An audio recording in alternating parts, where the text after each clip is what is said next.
Welcome back, all our 40K fanatics out there. I'm DJ, here with Tim's Nation to bring you my list that's going to be taken on lane this week. So, we just passed Thanksgiving, and I'm sure you guys have seen a bunch of videos for it, and we're going to do the same. We are doing our Tanksgiving episode here on Tim's Nation. So, Lane and I built up an armies full of tanks. Lane's going to be bringing the Imperial Guard, 2 Rogaldorns, those are pretty mean, and a whole bunch of tanks, all mechanized. For me, the only army that I have enough tanks to go kind of all tank list is Necrons. My Grey Knights, my World Eaters, all the other ones that don't really have as many tanks per se. So we're going to be doing the Necrons here today. And we're going to do Star Shatter. So I kind of feel a little dirty about this going into the Thanksgiving episode. Lane knows he's okay with it. We already discussed this at a time. So, but I am running Star Shatter. And Star Shatter is one of the more popular competitive detachments that we've seen from Necrons. I personally don't really like to run it for 2 reasons. One, feels too much like Iron Hands in a lot of ways. Not a fan of Iron Hands. And number 2, I like playing off-meta lists. So I like to try to find other unique aspects to bring to the table, just to be able to dig deeper into codexes and try and find those golden gems that can push forwards. Things like the character lists or Canoptic Spiders, which I think are just definitely a hidden gem that'll do a lot of damage, especially out of Canoptic Court at least. So, but today we're running the Star Shatter. I am looking forward to running this list because some of the units that I am bringing in this, because again, it's all tank list. So we're running it's a Tanksgiving. So we're running all tank units or tanky units in a sense. And just getting them across the field and just a bunch of big beefy vehicles in this. So yeah, that's pretty much it. I'm kind of at a loss for words at anything else really to say. Otherwise, anything I could say, I kind of need to show the list first. So let's just jump over to the list, start talking about it. And then we'll come back and I'll ramble on for a little bit about what I'm thinking of this and what I think it's going to do. All right, so here it is. 2,000 points on the button. Star Shatter Arsenal. Star Shatter Arsenal is the detachment that gives you +1 to hit when attacking units that are on objective markers or in range of an objective marker, as well as gives you assault for vehicles and mounted units. So advance and shoot for vehicles and mounted, pretty cool. Definitely very strong ability to have for this army. Otherwise, some of the strats that we have, one of the biggest ones is going to be the fact that for 1 CP, we can move through walls. That's going to be big so we can get these vehicles moving, especially with the Silent King. Some of the other cool strats that we have 2 CP on both of these. One that gives us +1 to wound when attacking units on objective markers, and the other one that makes us -1 to wound when weapons are higher strength than our toughness, excluding Titanic units. Excluding Titanic units for most of these detachment, most of the stratagems, by the way. So the 2 CP mark is going to be kind of tough to move through. I feel like whenever I do play Star Shatter, because I played it a couple times, even though, like I said, even though it's not my favorite detachment because I like to play off meta, I have messed with it a couple times and some other interesting stuff, like, again, back to Spiders, their vehicle units and stuff like that. And just what I feel like with those 2 CP strats is that a lot of times I've ended up spending a command point to shuffle out a secondary because I want to keep the momentum going with scoring secondaries. And there are some secondaries that get kind of rough, especially if they're action-based ones. So I don't feel like I usually have that second CP when I need that defensively or offensively to get that +1 to wound. And then on top of it, in some scenarios, it's better, for me, it feels like it's better to just CP reroll something that I really need to sync through than spending 2 CP to go +1 to wound and then not really need it. So it's kind of where I'm at with those stratagems. Let me know how you guys feel with it. Maybe there's some other angles I'm not looking at for it per se. That's just kind of how I feel with some of those things. So, all right, let's get into the list. So number 1, we're bringing the Silent King. Okay, so Silent King is not a tank, but he is tanky. You got 5 wounds for each one of the rocks, 16 wounds for him. So a big 26 wounds for this data sheet. Toughness 10, 2-up save with a 4-up invuln.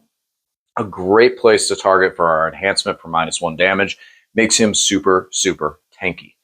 Now, I I haven't run the Silent King very much with Star Shatter, just because of how much he costs and his point costs and everything.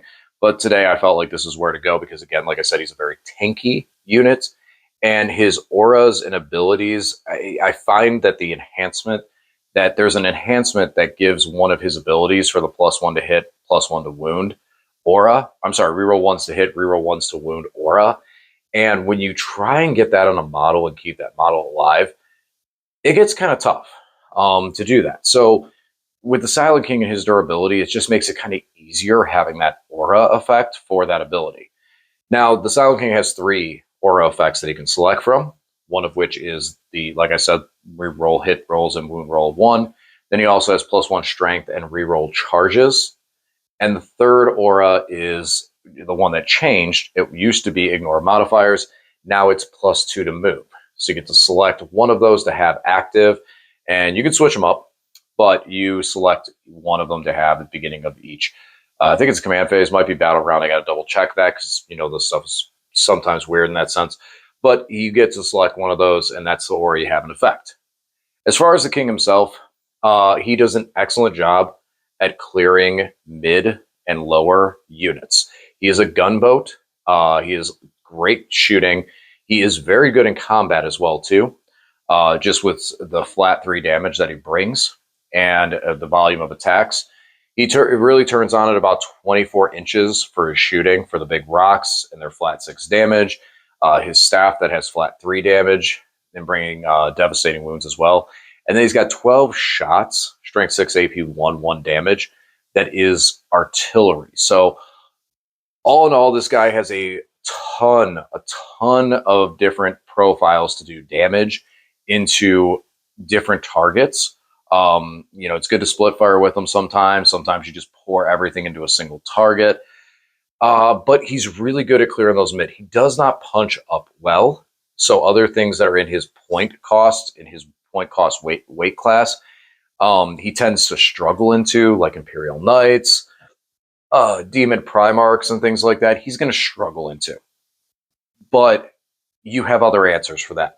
He, however, will do very, very well into all the medium class and below infantry, things like what are they called? Gravis Armor Marines, 3 wound units, even Death Shroud Terminators, just because of the volume he's able to put down and able to consistently have multiple profiles to keep doing damage. He can do a lot of work into those things, just the higher stuff. You got to make sure you have other weapons to support him because he doesn't do well punching up, but that's not necessarily a complaint. He does so good into mid and below units that mid to late game, if your opponent runs out of resources that can really answer him, he just starts running the board and really puts that name King out there into the test. So that's Silent King. Moving on, we have 2 Doomsday Arcs. So Doomsday Arcs, much like I talk about with the Doomstalkers, are the kings of the Canoptic detachment. Doomsday Arcs are the kings of the Star Shatter detachment. Being able to get +1 to hit when shooting at a unit on an objective is great because it gives these guys mobility. If they do sit still, they get access into dev wounds, and they're looking at flat 4 damage with a strength 18 on that firing profile. D6 +1 shots blast for their big gun, and then they have their defensive array, which is 5 shots per array, so 10 shots total because that's 2 of the arrays. And then if they're within 12 inches, they're looking at 20 shots coming off these things. So being able to get the +1 to hit when shooting at targets on objectives is nice to be able to hit with 2s on these guys on the move. Again, advancing and shooting with them, very strong because they can get more mobility out there. Moving them through a wall so that they can get at a target that, so they can hide early on and then get at the target they want to. These guys really do run the Star Shatter arsenal. And they're tanks, which that's what we're going with, Thanksgiving, so we did bring the tanks. 2. Running 2 and not 3. So reasons I'm running 2 and not 3. Big reason is just for maneuverability on the map.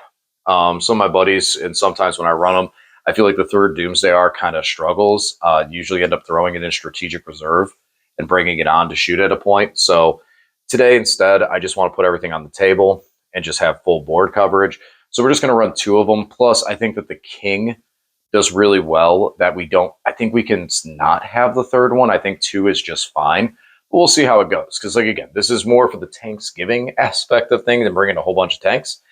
But we'll see. You know, I mean, this is one of the more competitive detachments. So we'll kind of look at it more in the post game and see if that's if I should have had 3, if 3 is kind of the magic number, or if 2 is fine. So you guys let me know. Next up, we'll go over into the Convergence of Dominion and our single Canoptic Spider. So the reason for this, Canoptic Spider, one big reason. 6 up, feel no pain for vehicles. That's his aura. And as well, 5 up, feel no pain versus mortal wounds and psychic attacks. That's the biggest reason the Spider's there. Everything else the Spider does, his cool aspect of shooting, the plus his 5 attacks in combat, all that stuff. He can do some work there for 75 points. That's great. That's cool. But the realistic aspect is the feel no pain. Same with the Convergence of Dominion. Convergence of Dominion also gives a 6 up feel no pain for Necron units within its range. Now, why not just run 2 Spiders? Points. It came down to points. I needed to finagle some stuff. So I kind of talked myself into this where I was like, okay, Convergence of Dominion gives a 6 up feel no pain. So during the early points of the game, the Convergence of Dominion will matter for the 6 up feel no pain to be able to cover when I have a lot of units. When we get later into the game and I have less units and less things that need coverage, the Spider moving out there and being with those units will be able to matter and do that more and do the feel no pain aspect there. So that's just kind of what I'm looking at for it. That's where I feel into it. So this is my source of feel no pain. This is my source of a little bit extra durability, and we're bringing a Convergence of Dominion. Gotta love that. Next up, we'll go over into our Ghost Arcs. We're bringing 5 Ghost Arcs because tanks. We needed tanks, and I got 5 of these guys. So we're gonna bring all. Well, technically I have 6, but one of them is holding a Ghost Arc cannon today. But here is 5 Ghost Arcs. Ghost Arcs are super durable. Basically, every vehicle in my army has a 4 up invuln. These guys do too. They have a 3 up save normally. 12 wounds, I believe it is. Maybe it's 14 wounds on them. They're very durable. Being able to give these guys -1 damage and scoot them up on an objective is very, very annoying. My buddy Ulysses, who we talk about Necrons all the time, will definitely agree with that one. Slamming a Ghost Arc on the center objective with -1 damage is obnoxious. And then they got a whole bunch of little piddly shots for their Gauss arrays, as we mentioned with the Doomsday Arcs. They have 2 of these, so 5 shots apiece, 10 shots total. And then if you get them within 12, you're looking at 24 shots coming off this. Now, as much as I said the 2 CP strat for +1 to wound is not really something we're going to see and be able to use, it is fun when you do have the 2 CP to go +1 to wound on a Ghost Arc that's shooting at a unit on an objective and is rerolling 1s to hit and wound because of the king. And that is a lower armor unit, maybe something that's sitting on a 3 up or even a 4 up that you can just pour shots into. That can be really, really, really hilarious. I've done it a handful of times. It's fun. It's a lot of fun. So there is some aspect there with the Ghost Arcs to be able to boost up and use some of those other strats that are on these guys. The 2 CP part of it's a little bit rough, but if you're not really spending CP elsewise and you got secondaries going and you got a bunch of CP, cool, there's a good target for it. Otherwise, these guys cover a ton of board space with how big they are. So it makes it very hard for opponents to deep strike in. And they cover the board really nicely and block lanes. Both my opponent lane and the firing lanes on the field. I'm going to have to use that one against him. All right, so all puns aside, now these are dedicated transports, which means we need to put units inside them legally, or they're considered destroyed at the beginning of the game. So Ghost Arcs, their transport capacity is 1 10-man squad of up to 10 Necron warriors, or 1 infantry character. Well, we're not taking any warriors, so instead we're going to utilize that little factor of putting 1 infantry character inside. And that means that going inside of these things will be 3 Scorpek Lords. a Psychomancer, and a Geomancer. So, Geomancer blocks Deep Strike out, 12-inch Deep Strike deny. Honestly, it's going to be disembark turn 1 and hold home field. That's going to be what he does all the time. That's it. Just jump on the home field objective, zone everything out, sit there, and be a cool-looking model. The Psychomancer also is going to jump out, but he's going to jump out and find a nice place to hide and try and do some battle shock tests and stuff from behind that wall. And then the Scorpek Lords will remain inside the other Ghost Arcs so that we can move them across the field and then jump out and charge. The Scorpek Lords having a 7-inch move, disembarking 3 inches means we're getting 10 inches right there, right off the rip, and then just be able to rush into things and crash in and just smash into different targets. So first of all, they do impact damage. You roll a dice. On a 1, nothing happens. 2 through 5, you're looking at D3 mortals. And if you do roll a 6, this is one of the one of the units that really gets a huge boost from it, where they get a they get D3 plus 3 damage on the mortal. I'm sorry, they're an 8-inch move, by the way. So you disembark 3 inches, move 8 for an 11-inch move, then charge, impact damage, and then smack. Strength 10, AP 3 damage, or their sweet profile for 8 attacks at strength 6, AP 1 damage. So real cool unit. Toughness 7 wounds. Again, 4 up involves. 4 up involves for days across majority of this army. So yeah, and that's kind of some of my assault presence with the Scorpek Lords that are going to jump out of these vehicles. I've enjoyed it in other armies. I think it's fun. So we'll do that today. And last, the only infantry model that we will be deploying at the beginning of the game, a single Psychomancer. So we will have 2 Psychomancers. I'm sure Lane will love seeing these guys on the field, especially one of his favorite units. He'll see 2 of them today. This Psychomancer is coming with the enhancement that has target a unit in the command phase, give that unit -1 damage. So that's a big reason why he's on the field, because he's got to be on the field in the command phase in order to use that enhancement. So yeah, we're going to need to deploy him. Much like the other Psychomancer, he's just going to hang out behind a wall. I did forget to mention the other Psychomancer does have the enhancement for fall back and shoot. It's a 10-point enhancement. I did have 10 points left over, so that's why he has it. Again, talking with one of my buddies who runs Star Shatter a lot, it's an enhancement we don't see used very often because of positioning. But, I mean, we got the 10 points, might as well take it. But more so, the -1 damage is going to be huge.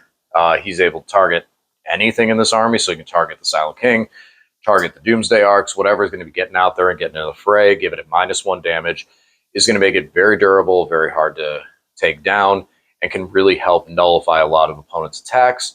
We have the 2-up save on the King, 4-up invuln, 6-up feel no pain auras, a lot of durability, so just an extra layer with that enhancement. All right, that's it. That's the list.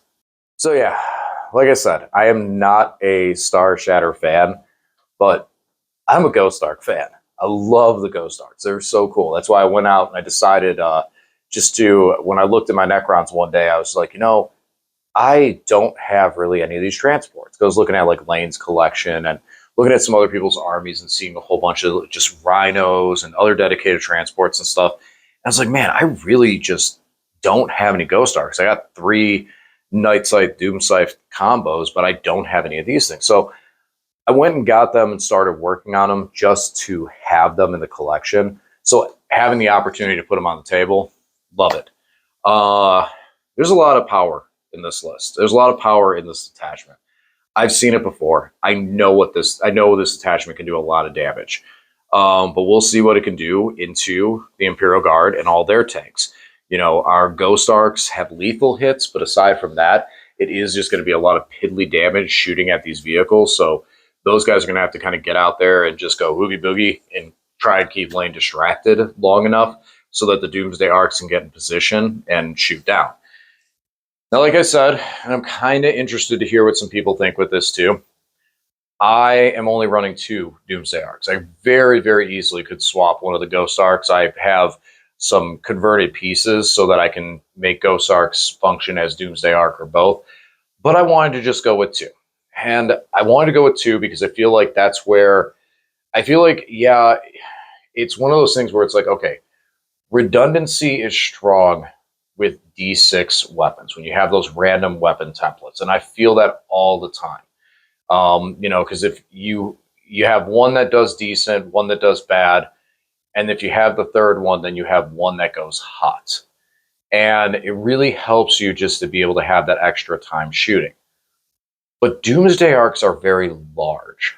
And typically, when like I've seen some games, I've played games with them, I've watched some games with them, and what I always end up noticing is that it's not one like I call it the Vindicare Assassin rule. The Vindicare Assassin has the ability to snipe character units just out, precision character units out of armies, and he's got a very good gun and very good weaponry and profile and rules to do it.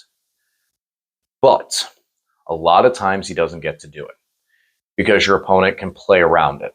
You can't use precision on models you can't see. So if the unit moves and you keep the character back in a rune behind a wall where it cannot be seen, then it still can't be targeted by the precision attack. So then you're buying the Vindicare and he's not doing it. He's not doing the precision. He's not, and then you kind of go, well, that sucks. I spent all these points to do this and it's not happening. But you're also forcing your opponent to play a very specific way because of it. And when I watch with 3 Doomsday Arcs, I don't see that real big shift in the opponent's play where they're trying to play around the third Doomsday Arc. It feels like they're already playing around the 2, and the King is making such a big presence in the middle of the army and in the middle of the field that it is just usually 2 Doomsday Arcs that are doing most of the work. And if one gets hit and blown up, that third one sometimes can take the place, and I get that, and I can see where that can come into a factor. But how often is that game breaking and that necessary? So a lot of this, we're going into the aspect, again, the Thanksgiving, so I wanted to bring a bunch of Ghost Arcs. I mean, realistically, very easily, I can drop the Ghost Arc with the Geomancer and swap it into Doomsday Arc. But then we have 3 Doomsday Arcs in the backfield and not as much on the offense pushing. That's kind of where I'm thinking with it for this list. And try to get the Ghost Arcs out there and push and just get in people's way and just block things out. So that's kind of what I'm thinking, because even though we're doing this as the Thanksgiving special, Lane and I still like to try to bring the competitive flavor into some of these armies, these lists that we bring, and see what happens. A while ago, the whole character build that I took to a tournament, I played, like I said, 19 units, all of which were characters, 21 models in total.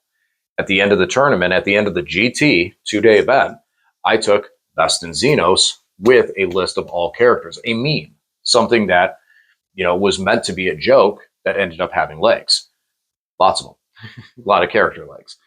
So when we do this stuff, we still like to kind of look into it as like, what could this turn into later on? If all of a sudden it's like, oh wow, that was really strong, should we try this into something else? So there is always that aspect behind this. For this, the biggest weight is with the Doomsday Arcs. One of my buddies, like I mentioned it in the video, my buddy, shout out to Ulysses.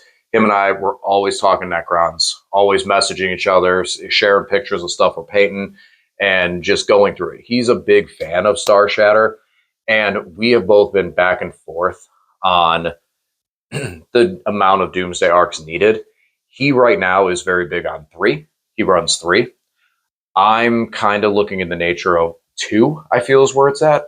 But I think more feedback would be nice. I'm sure he might be able to chime in and jump into the comment section on this as well. But let me know what you guys think. With that whole aspect of the third Doomsday Arc, there is some games I see online and games I've played where it's been back and forth with 3. But I'm curious to hear some other opinions on that aspect that is not being recorded, games that we don't see, hobbying games, messing around with it, how you guys feel with 3 Doomsday Arcs versus 2 Doomsday Arcs. Is it really that big of a deal to think about? Or, because like I said, what I see, I don't feel the Doomsday Arc, the third one, is getting the Vindicare Assassin effect, where it's like a boogeyman hiding in the backfield. I feel, if anything, it's just not getting the space to really to utilize it for its points in the time allotted, the 5 turns that we have of the game. So curious on what you guys think. All right, that's it. I've rambled. I did my rambling, so I feel better. And we're ready. We're ready to get into these Imperial Guards. So as always, thanks for watching. We'll talk to you again soon.